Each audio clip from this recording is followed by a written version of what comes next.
Jury has been seated in the second Crystal Rogers murder trial. Rogers was last seen alive in July of 2015. Her then boyfriend and accused killer, Brooks Houck, is on trial alongside his former employee, Joseph Lawson. Prosecutors call this a no-body homicide. They intend to prove with circumstantial evidence.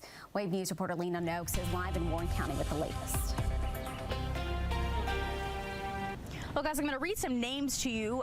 Karen Reed, Richard Jewell, and JonBenet Ramsey. What comes to mind when you think about those three? Well, for one, they were huge national cases for years, just like this case. But for all of them, they also had alleged killers who were found to have nothing to do with the crime. That is what Brooks House attorney Brian Butler wants this jury to keep in mind, and he believes that they will find that to be true in his client's case as well. Suspicion jumping to conclusions doesn't always lead to the right person. Brian Butler told the jury pool today, that's Houck's attorney. That was the big point he got across in narrowing down the jury pool to the 15 that we seated just a few minutes ago. Ultimately, of those 15, 12 people will decide on the guilt or innocence of Brooks Houck and Joseph Lawson, his former employee. The prosecution made it clear that they will be presenting a case based on circumstantial evidence. Now, we're going to be hearing opening statements first thing in the morning, and after that, we'll also be hearing witness testimony as it gets underway. And just a reminder, we are dealing with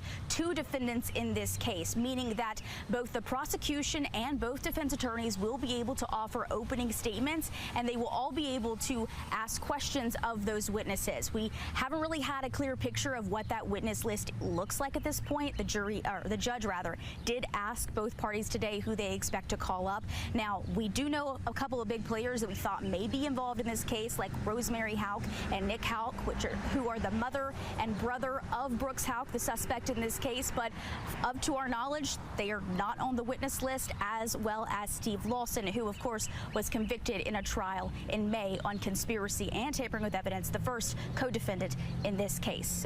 This all starts up at 8:30 again here in Warren County. Myra. All right. Thank you.